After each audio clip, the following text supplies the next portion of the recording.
Hi guys, welcome to my channel. So before we get started, make sure to hit that like button, also subscribe to my channel.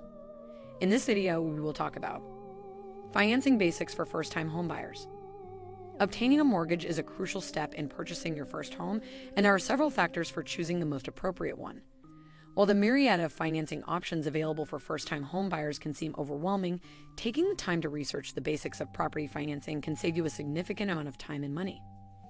Understanding the market where the property is located and whether it offers incentives to lenders may mean added financial perks for you.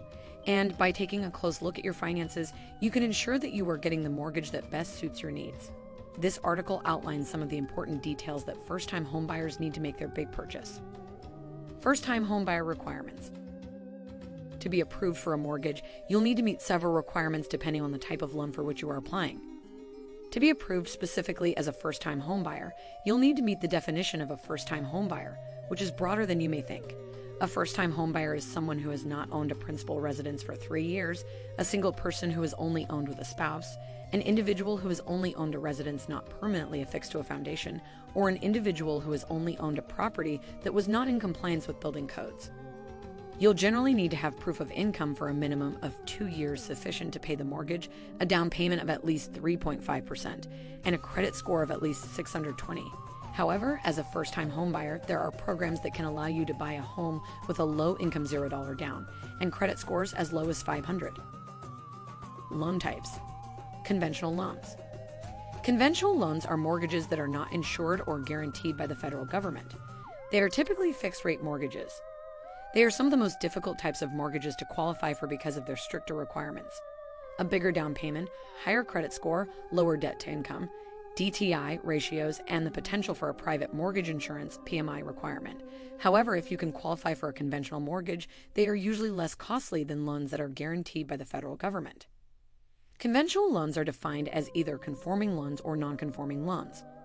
Conforming loans comply with guidelines such as the loan limits set forth by government-sponsored enterprises, GSEs, Fannie Mae and Freddie Mac. These lenders and various others often buy and package these loans, then sell them as securities on the secondary market. However, loans that are sold on the secondary market must meet specific guidelines to be classified as conforming loans. Federal Housing Administration, FHA loans.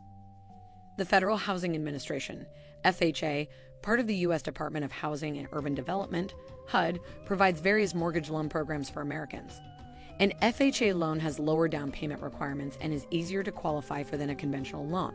FHA loans are excellent for first-time homebuyers because, in addition to lower upfront loan costs and less stringent credit requirements, you can make a down payment as low as 3.5% if 4 FHA loans cannot exceed the statutory limits described above. However, all FHA borrowers must pay a mortgage insurance premium rolled into their mortgage payments. Mortgage insurance is an insurance policy that protects a mortgage lender or title holder if the borrower defaults on payments, passes away, or is otherwise unable to meet the contractual obligations of the mortgage. U.S. Department of Veterans Affairs, VA loans. The U.S. Department of Veterans Affairs, VA, guarantees VA loans. The VA does not make loans itself, but guarantees mortgages made by qualified lenders. These guarantees allow veterans to obtain home loans with favorable terms, usually without a down payment. In most cases, VA loans are easier to qualify for than conventional loans. Lenders generally limit the maximum VA loan to conventional mortgage loan limits. Before applying for a loan, you'll need to request your eligibility from the VA. If you are accepted, the VA will issue a certificate of eligibility that you can use to apply for a loan. In addition to these federal loan types and programs, state and local governments and agencies sponsor assistance programs to increase investment or homeownership in certain areas. Equity and income requirements. Home mortgage loan pricing is determined by the lender in 2 ways, and both methods are based on the creditworthiness of the borrower. In addition to checking your FICO score from the 3 major credit bureaus, lenders will calculate the loan-to-value, LTV ratio, and the debt service coverage ratio, DSCR, to determine the amount that they're willing to loan to you, plus the interest rate. 6.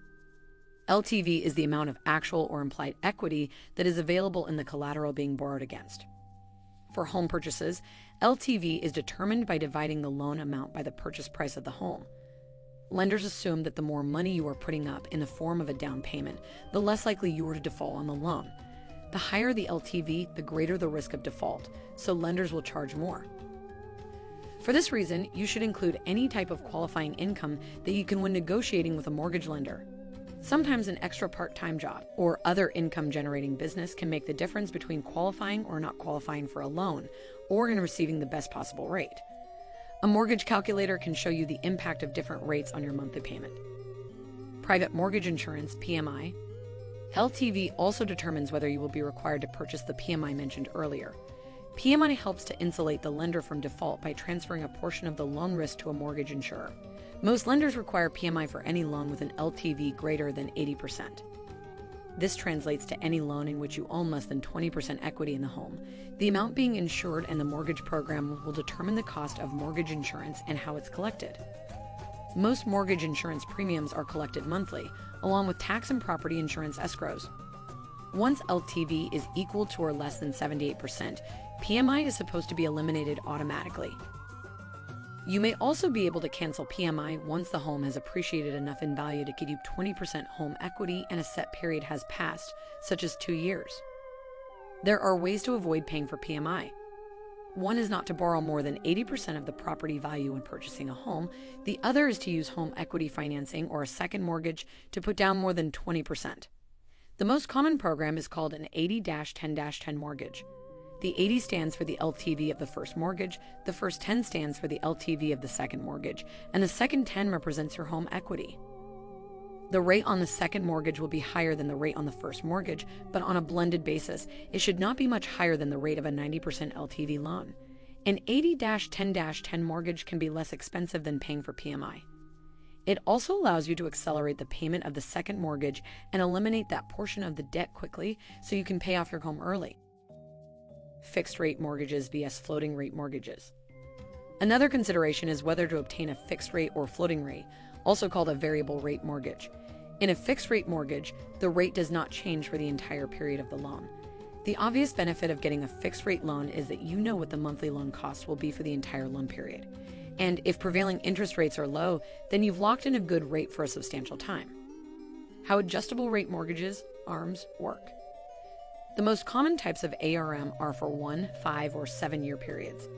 The initial interest rate is normally fixed for a period of time and then resets periodically, often every month. Once an ARM resets, it adjusts to the market rate, usually by adding some predetermined spread, percentage, to the prevailing U.S. Treasury rate. Although the increase is typically capped, an ARM adjustment can be more expensive than the prevailing fixed-rate mortgage loan to compensate the lender for offering a lower rate during the introductory period. What do you think of our video? Let me know in the comment section below. If you enjoyed this video, make sure to hit that like button. Also subscribe to our channel before you go.